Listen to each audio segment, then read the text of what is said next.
Hey, I'm Jean Yoon. And I'm David Gale. And we're your hosts today at ACTRA Spotlight. Welcome, welcome, welcome. And we will have Colin Mochrie on today, amazing comedian, performer, improviser, legend. Yeah, and maybe if you're lucky, you might even hear us improvise. Oh my goodness. I'm not an improviser at all. I have so much respect for those performers who go up there and just on the fly, so fast. Jean's very nervous about this. I am. But here we go. Colin Mochrie. Enjoy. Okay, we are at the mic with Colin Mochrie. Oh my goodness. Hello, Colin. Hello, David. How are you? Comedy genius, sketch comedy. I am? You? Yes, absolutely. But Colin! Oh, Thank Colin. you. Oh, okay. I was wondering who the genius was at the table. We are here because you are a shining example of what all ACTRA Toronto members should be, which is a star. Okay. Do you like being called a star? Well, no, because I feel I've been incredibly lucky. I mean, I had this one skill that was marketable, and then the show came from England, managed to showcase that skill, and that got my career going. So, I always feel bad when young improvisers come up and say, "So do you have any tips?" So, yeah, get some show to showcase you. That's all I have. I just lucked out. All I can say is, work at your craft and be ready for when that break comes, because you never know when it's going to happen. But you survived long enough, Yeah. and you kept yourself going and sustained your commitment all that time until lightning struck, right? I mean, that's the thing. Yeah. It just That's- didn't happen with Whose Yeah. Light Is It Anyway. I mean, you developed your talent some way. I mean, you had some things going against you. You were born in Scotland. Yes, I had that. I was a gigolo. You were a gigolo. Things, yeah. Just a gigolo. Yeah. So talk about how the Colin Mochrie that we know and love became that person. Again, and this will be probably depressing to young people who want to start, fortune has played an incredible part in my life. I was born in Scotland. We moved to Montreal, and then we ended up in Vancouver. And my plan was to become a marine biologist. Of course, makes sense. I was a big movie fan. When I look back in those days, I feel like I watched television 24 hours a day, just because I loved.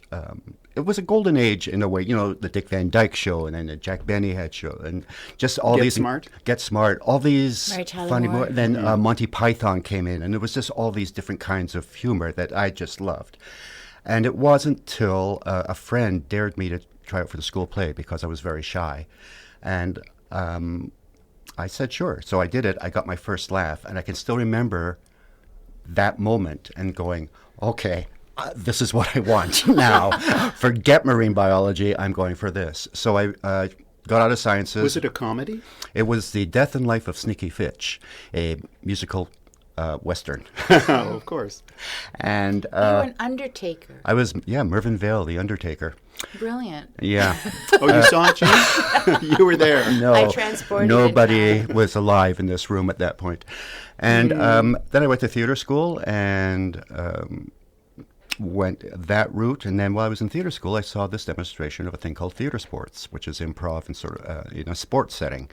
And again, I thought, wow, this is great. This looks like fun. So I got involved with that. And then it became this big cult hit in Vancouver. And through that, I started getting theater work. But before that happened, my last year of high school, my dad could not find work anywhere. He was an airline mechanic. And so we decided, we sold everything. We were in a motel. We were going to go back to Scotland. And a couple of days before our flight, he said, give me one more chance because I don't want to go back there. And I think if we had gone back there, I don't know what would have happened. I don't think anything that has happened to me since that time would have happened. So God bless him. Thanks, Dad. So he asked you to give him one more chance? You No, personally? no, I was nowhere in the totem pole. He said to my mother, and she didn't really want to go back to Scotland either. So it all worked out. And then he got a job with Air Canada, and I was able to stay in school, go to drama school, see theater sports, and then that just sort of, after that, moved to Toronto, did Second City, where I got hired by a young Deborah McGrath. Wait a second. Yeah. Yeah. You know Deborah McGrath. I do. I know her very well. Yeah, she hired me, and then we got married, I think, like 2 years later. Wow. It was a tough audition. She had ulterior motives. Yeah. Oh, yeah, she did. Well, I'm going to back up just a little bit and find out, did you come from a funny family? I mean, was there funny that you experienced growing up? No. They won't hear this. No. No. I mean, the Scots have a very dark sense of humor, so I have that part of it. But it wasn't a funny house. Most of the funny came from me watching these television shows or movies. My mother was a movie buff, so we would watch a lot of movies together. And, I became a big Bob Hope fan from his movies, Cary Grant, all the classics. And Did you watch any Canadian television as a kid that you can remember? Yeah, Forest Rangers. That's funny. Yeah.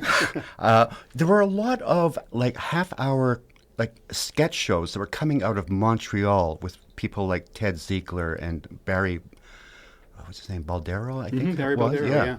And I thought, oh, this is great. And then, of course, SCTV, which Right. was immediately became my favorite show. Of course. And wondered, why isn't this getting the press that Saturday Night Live is getting? Because these people are amazing. And the sketches are timeless. They still hold up today. Amazing.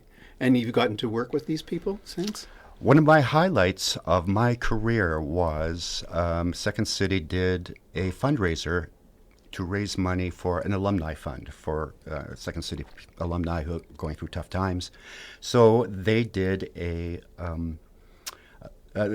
part of it was the SCTV cast were doing the show. Right. And so they asked me to sort of fill in for various parts. And it was just like being asked by the Beatles to join in. It was just, they were all just so great and so welcoming. And Who was there? everybody. It was Eugene, Catherine, Andrea, Marty, and Joe. I think David couldn't make it because I think that was when he had some injury, so he couldn't make it. But You were filling in for him, maybe. yeah, probably. So it was being with these comedy giants, and they're all. I've gotten to get to know them all as people, and they're all just lovely people too, which is. Which I love when you meet a hero and they are a genuine person too. Yeah. Jeez. So, you know what, let's back up a little bit. So you got into Second City. Yeah. And was Ryan with you at Second City? Ryan was there Ryan Stiles? before second. He was there before me. We had during Expo '86 in Vancouver, Second City was doing a show there, and so they had auditions, and so Ryan and I auditioned together. It was Ryan and I and another guy who was heavy, and the two other guys got hired, Ryan and the heavy guy, because Sally Cochran, who became a friend later, said, we needed a heavy guy, and you and Ryan were too similar, so we went with the tall guy. I thought, no, okay. They needed the John Candy type. Yeah. And, Ryan's pretty good. So they asked him to join the main stage, and he did. And I'd moved out to Toronto a little after that, and there was an opening in the touring company, and he said, hey, you should come down and talk to them about you, and they want you to audition. So, and then I met Deb. So Ryan has actually been responsible for a lot of my life. He got me a wife, he got me a job. Not sure about the kid. Not sure that was all my work, but still. And then how did you get the Whose Line Is It Anyway, John?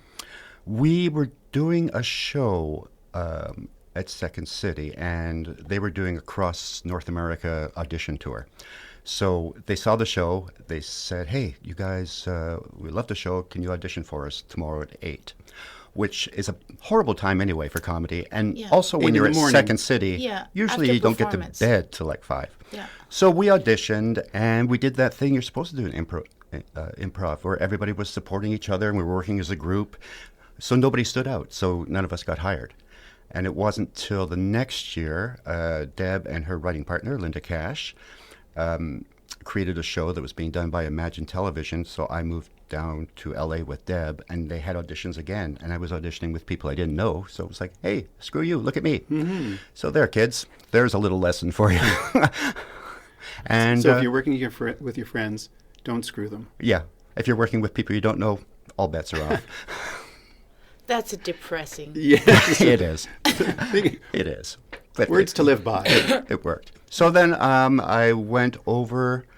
My daughter was born, and then I flew to England to do Whose Line.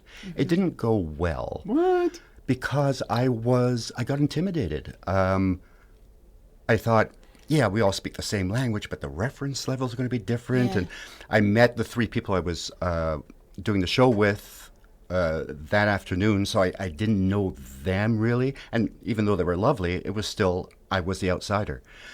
So before the show, Dan Patterson, the producer, said, so if this show goes well, you'll do the show tomorrow and then fly on Monday. And after the show, he said, so you're leaving Monday, are you? I thought, okay, I feel things did not go in my favor. And the next year, they were doing shows in New York. And Ryan talked them into using me again. And it was sort of a different, all the British people were a little intimidated.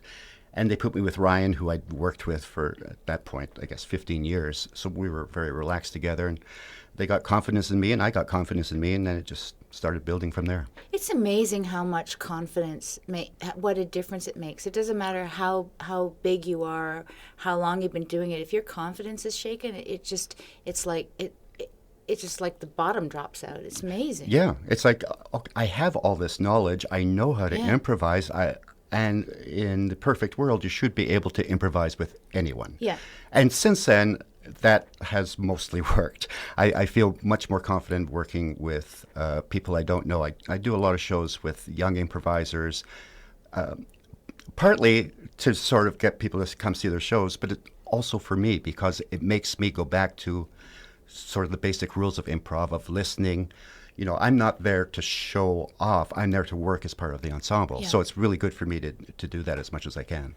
So would you say that it was Ryan Stiles who had your back all these times? Because Absolutely. They gave you a lot of chances, right? Oh, yeah.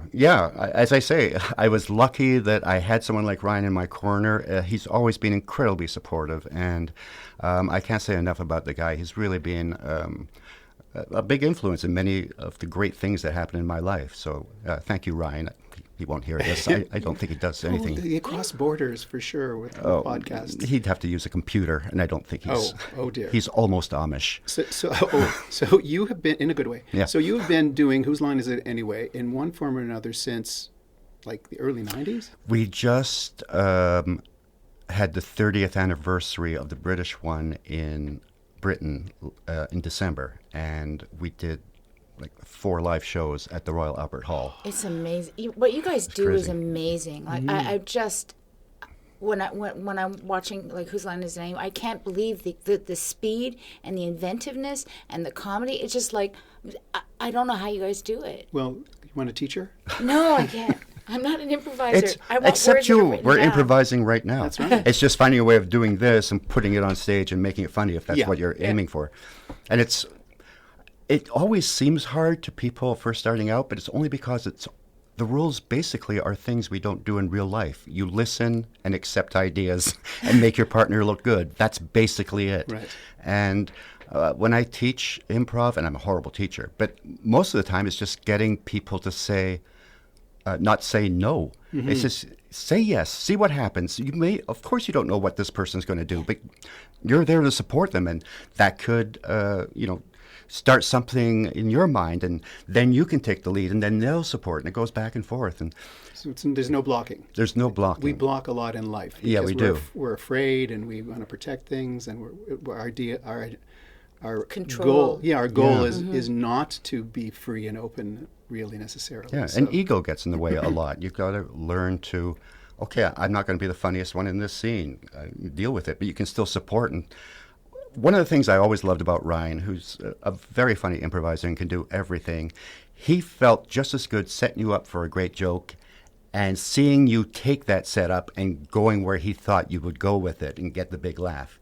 And so I learned that from him, too, that you can't do it by yourself. Yeah. It is truly an ensemble art, so everyone's getting the laugh. Yeah. And you could see it on his face.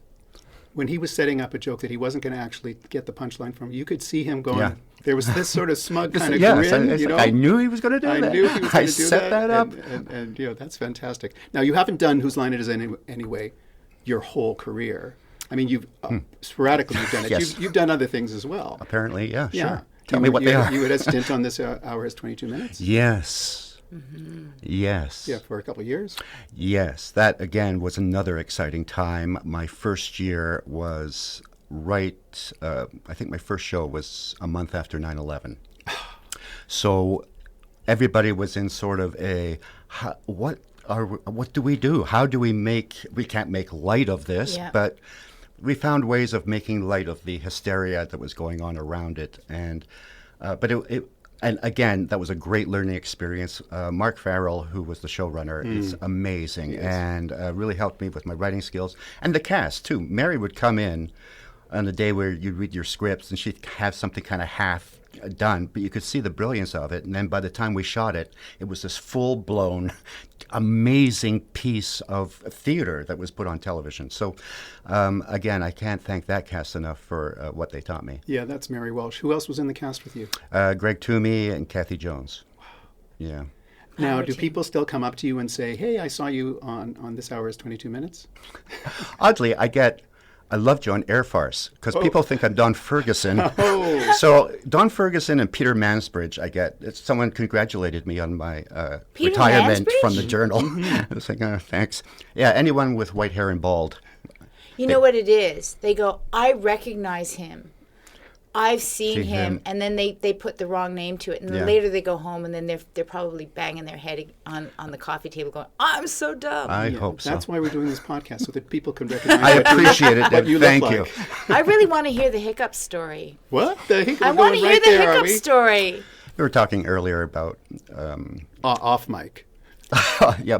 when you have physical problems or whatever, people are always there with advice. We were Colin Mochrie had the hiccups for 8 days. 8 days. I had 8 days, folks. I guess an allergic reaction to some paint or something, so I just kept hiccuping. And What did that sound like? Hic, hic, hic. But then I would get these, what I called machine gun hiccups, where I go, where I couldn't get my breath. I was actually driving once and drove into a guardrail. Oh my God. So, Because of the hiccups. Because of the hiccups. So, I had people do things like, let me buy your hiccups from you, which apparently has worked since then. Breathing into a bag, drinking water upside down. I went to the doctor. He said, well, we could cut your diaphragm. I thought, that can't be good. I thought, I think I may need that. So I got a prescription for something. And prescription for hiccups. Yeah, it was to lower my blood pressure. I believe that was it. And in line, people were giving me advice as to what to do. So, how do you sleep while you're hiccuping? I can sleep doing anything. But Deb kept hearing them.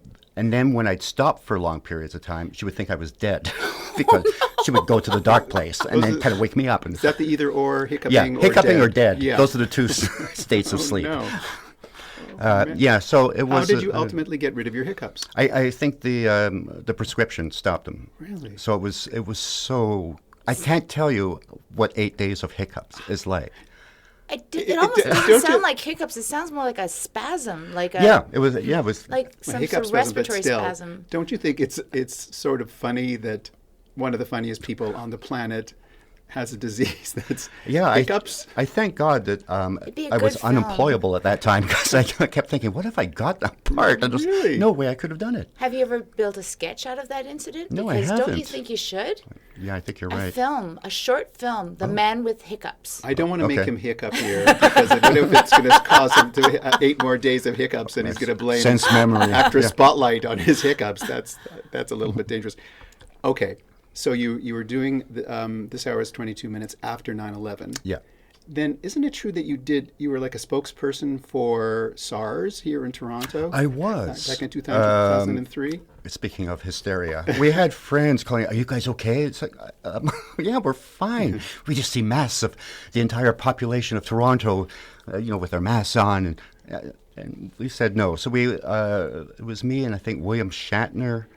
Leslie Nielsen? Yeah. Wayne And Gretzky? doing, hey, we're fine. Come up, spend your money in our lovely country. And did it work? I think so. No. No, it No? didn't really work. Yeah, Do you remember? It was definitely a dip in was business really here. quiet. Yeah. It was Crickets really for a while quiet there. at that time. But once the commercials were released, I think there was a commercials spike. changed it. Yes, and it didn't even matter that you were hiccuping on the commercials. Exactly. It was fine. So you had a couple of versions of Whose Line Is It Anyway? You did Drew Carey's version as well. What do you think were the differences between the Brits and the Yanks, as they say? I mean, we were lucky in that it was the same production staff, so they had, they knew what the beast was, and what was great was every host that we've had has brought their own personality into it. Drew's thing was, he was one of the biggest fans of the show, so for him it was just he got a chance to sit there and watch And laugh. and he laughed, I think, more than the audience ever did. It was always a treat when you could make him cry. Mm-hmm. He was fairly easy. Cry of laughter. Yes. Cry. Yes, funny tears. So the difference was that he was just a better audience? He was a better audience, and again, one of the most generous people I've ever met. And if you're going to know a millionaire, that's one of the top things you'll look for. He would take us on trips every year. Oh, nice. The cast of both shows and their family. He would say, you guys do all the work. Then people come up and say, hey, Drew, I love your show. So his thing was to show his appreciation. So he would take us on to Disneyland, and he took us on a secret cruise where we didn't know where we were going until we were there. It ended up being a 10-day ship cruise to Belize and back, where it was just us on this 100, I think it fit 100 people, this sailing vessel. The week before, Spielberg had been on it with three friends. So again, and that was the show that really sort of gave us all a chance to be able to tour and gave us visibility. And so I'm really thankful to that version of Whose Line also. And That's the version I watched. Yeah. And you're still touring with Whose Line Is It people, right? Yeah, Brad Sherwood and I have been touring for 17 years. Everybody has some sort of tour, and every once in a while we get together. Greg Proops, Brad and I did Australia and New Zealand in November. Brad and I have done India. It's just been great. And you've done some Canadian shows as well over the years. I have. Yeah, and created some as well. Yeah. Yeah. Yeah, Deb and I produced a show that we loved. And I loved it too. We hired all our friends because we knew what they could do and what they could bring to it. We produced it, which was a nightmare, just trying to get money to do this show. We walked into the CBC. Tell us the name again. Getting Along Famously. Yeah. We walked into the CBC. George Anthony was the person we were pitching to. We pitched to him. He said, great, let's do an hour pilot. We thought, oh, yes, I don't understand why people keep complaining how hard it is to get a show on the air. This is like the easiest thing. So we did our show. It was at the time, we were put up against, there was a competition. Mary Walsh had a show, Hatching, Matching, and Dispatching. Peter Callahan had a show, Walter Ego, and they had this kind of thing. You'd watch the three shows and then vote whichever one you wanted to see.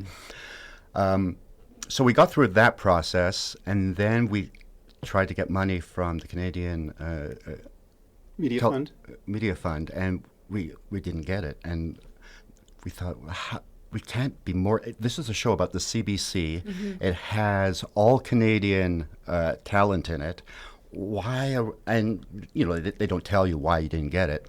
But a producer in Ottawa said, if you do it here, we can get the money here. And so we went. It was done on the cheap, but again, such a great experience. The crew went out of their way. They would bring antique furniture from their parents' house to fill up the set.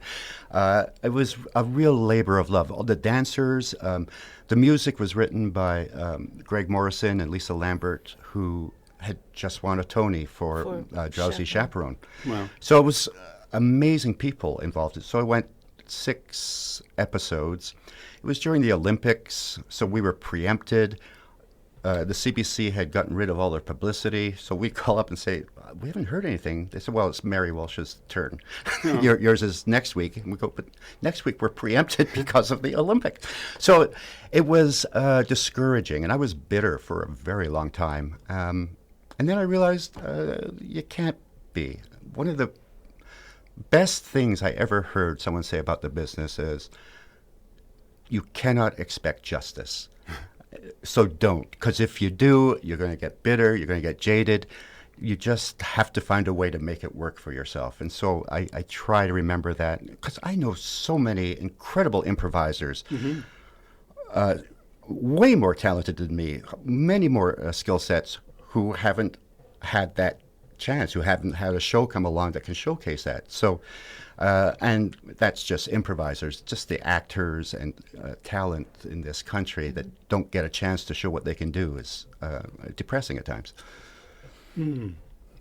Fix that, David. Yes, that's what we're working at here. We're working on that right now.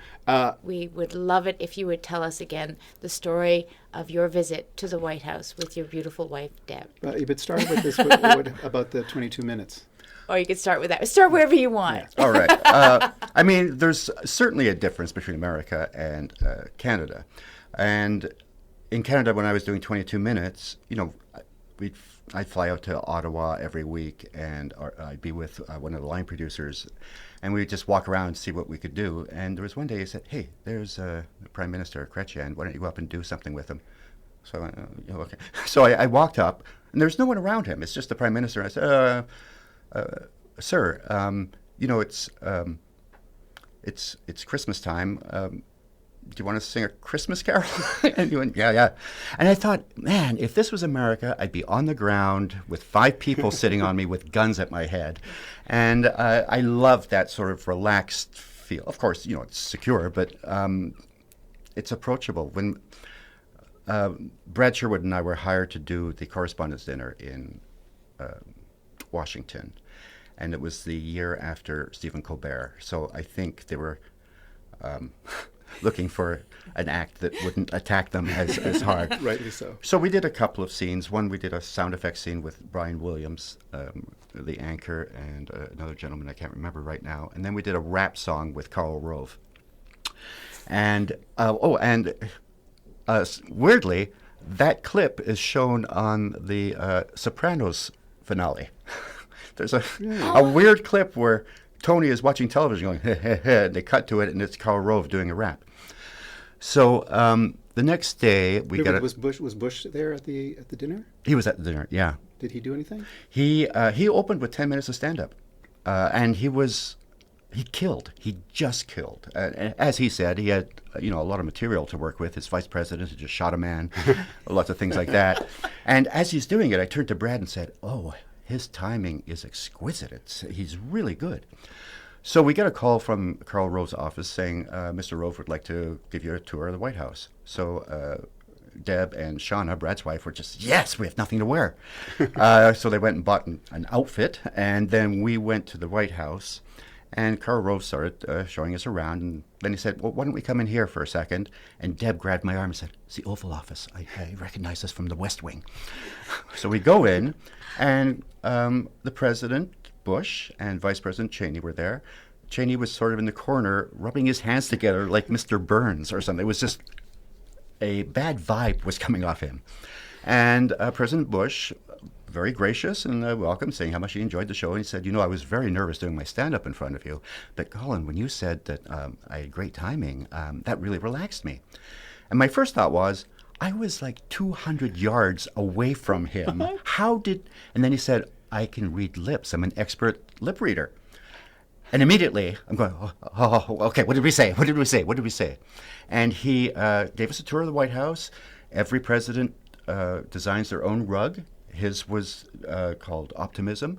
They hang their favorite president. His was Lincoln. He said portraits. Portraits, yeah, not the actual Lincoln, because that really ruins the decor.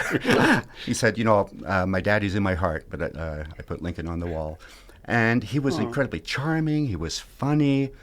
And we were there like 20 minutes, and there was something happening that day. And I kept thinking, you must have something better to do. But what I loved about it was I saw the man behind the presidency. I saw a man who, as misguided as he may have been, was actually thinking about how to make the country better and how he could make it better.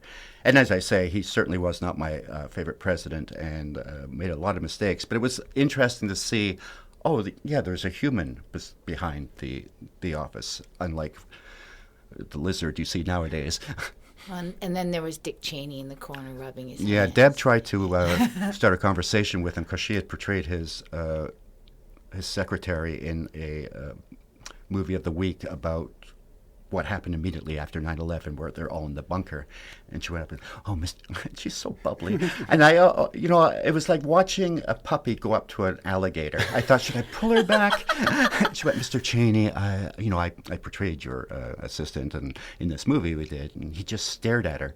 And she kept talking, and he just kept staring. And then she just kind of trailed off and moved back to the safe group. Yeah. And Before he could chomp her. Yeah. Was that past 9/11? Was that what it was? Yeah. Yeah. That was way past. It was towards, I guess, it was towards the end of his presidency. Yeah. Yeah, I remember. I played the airline stewardess who was calling in from the plane as it was going down. Oh, so you were in that film as well. Yeah, but it has been basically essentially quarantined.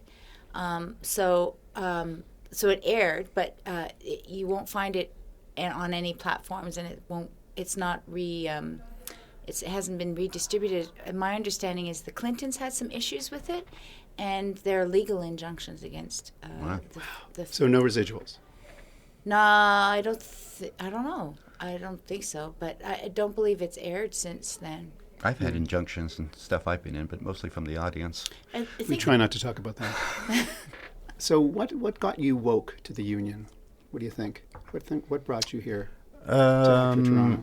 I think it was going to a couple of protests, and just seeing the dedication of the people in ACTRA, like yourself, and who was, I think Carl Pruner was the president at that point, or maybe it was Heather, but whoever, everybody involved were just these amazing actors and amazing activists who could speak intelligently about what was wrong and how it can be fixed and why it should be fixed, and looking out for, children, disabled, and now gender and sexual harassment. Mm-hmm. And those are all things that I thought, Deb and I sort of made a conscious effort when things started happening for me to sort of pay that forward and try to put focus on, we do a lot of charity work for charities that don't have a lot of exposure. Yeah. A lot, cancer does well because it has a lot of people. Mm-hmm. But there's so many out there that just need to be seen and shown how much help different people have. And that's what I loved about ACTRA. And then I think I was enticed by Carl to run. And I thought, okay, it's time to put my money where my mouth is. And you definitely have showed up for us. I mean, you and Deb and your daughter Kinley were the Pride ambassadors for ACTRA Toronto this year. You marched with us. Talk about what it was like walking with ACTRA in the Pride Parade. Again, it's so it's humbling, and it's such an honor. And just to see the faces as you walk down the street of the people who are having such a great time and being counted. When Kinley came out, and I discussed with her, is it okay if I put this out in social media? Because I think it's important, not only your coming out, but the way our family dealt with it. Not Deb and I, but everyone else. We have a very strong conservative element in our family. Mm-hmm. And to a person, everyone accepted her. And it's because they knew her. They knew the person she was. And my thing is, that's the missing link for a lot of people. They don't go out of their way to say, okay, I don't understand. How can I understand this person? Put yourself out there. Because she's come out as a trans woman. Yeah. And I've never used the word journey so much in my life. It's incredible. But it's been incredible. And through that, I get a lot of messages from trans people in Twitter and on Facebook, and I've met a lot of people who work in the airline industry always come up and say, I just want to thank you. My sister has come out, and we have been really helped to see that. And so I think, that's great. And of course, this is the best time probably in history to be a trans person.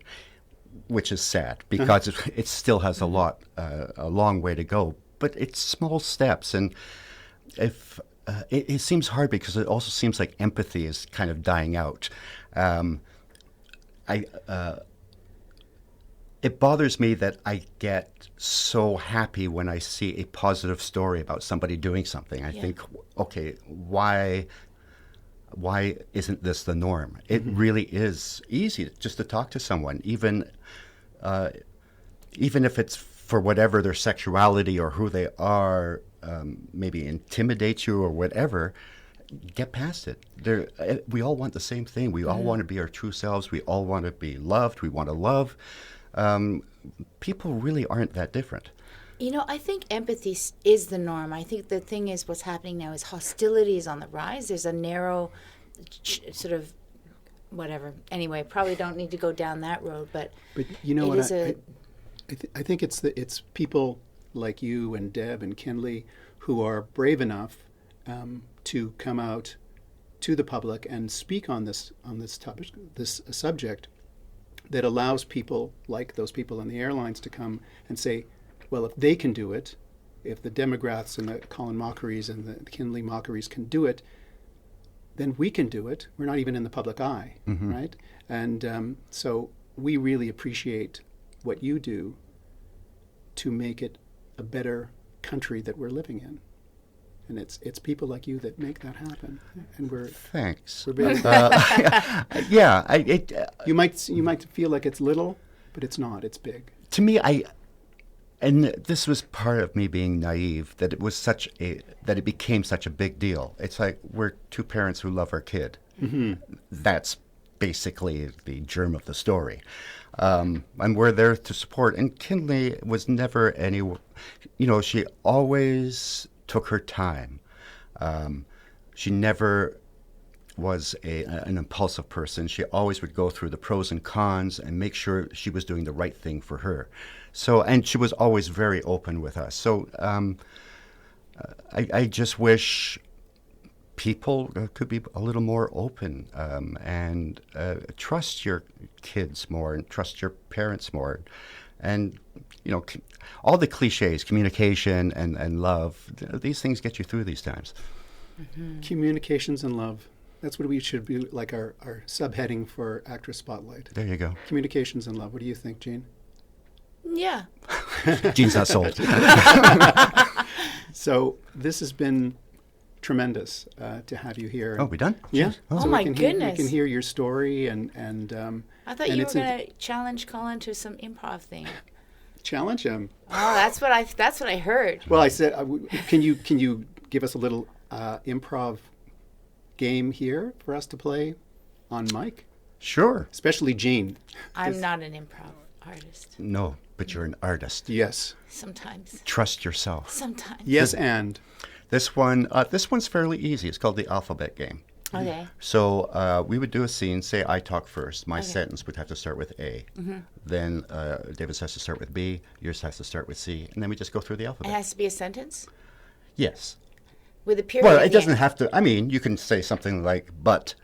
yeah. It could be a word. It doesn't have to be a complete sentence. Yeah, See, I'm a literalist. I need to know this. Oh my thing. goodness. a complete sentence. See why I The don't do exercise well is going to be anymore. actually the explanation is going to be longer than the actual exercise. A complete sentence would be good because that would give the other improvisers something to work with. Ah, that's the whole part about being supportive Yeah, and exactly. being a team player. We'll give you something to follow up with. Okay. Yeah. So which way are we Do we want going? to start with something like? All right. What?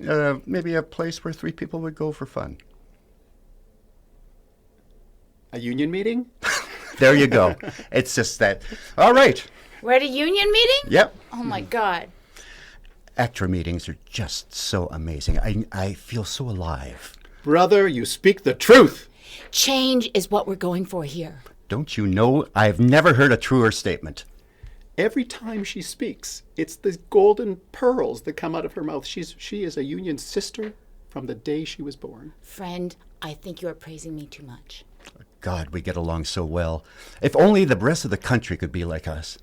Have you heard what's happening at the water cooler these days? I have not. Just keep us informed. We need to be informed. Knock, knock. Lo, I hear a knock at the door. Maybe it's someone with some important news. Nancy. Nancy's there with important news. Pelosi? Quite odd for her to show up for an ACTRA meeting, but maybe there's some way she can pull the arts and the politics all together. Right you are, brother. Right you are. She has been known to pull things together. She has been known to be a leader. This, I think, is going to be a watershed moment in ACTRA history. Unless we're foiled yet again by our enemies. Verily, that would be bad. What the hell do you mean by verily? You got Shakespearean all of a sudden. Extra Shakespearean. Yes. Zippity-doo-dah! And scene. Let's write that up and then pitch it to the CBC. See, this is why you see. That's why. Like, sometimes No, I you was did just great. like, my eyes were playing. It was like, fine. It's fine. It was Sorry very about fun. the Thank Pelosi's. you very much. Thank you thank very you, much. Thank you, guys. Colin. That was so really much fun. Thank you. Well, that's it for today. My goodness, Colin was awesome. What a thrill to meet him in Yeah. person. I've seen him on screen and on stage so many times over the years. He's just such a humble man. Yeah. And now you've improvised with him. I can't believe it. Out of your comfort zone. I love his hiccup story Yeah, amazing. and the White House story. So ACTRA Spotlight is produced by Cass Enright and recorded at ACTRA Toronto's very own Gordon Pinson Studios. With me, Jean Yoon. And me, David Gale. You can find us on iTunes. Please rate us. Tell your friends. You can find us on social at ACTRA Toronto. Keep watching Canadian. You bet. See you next time.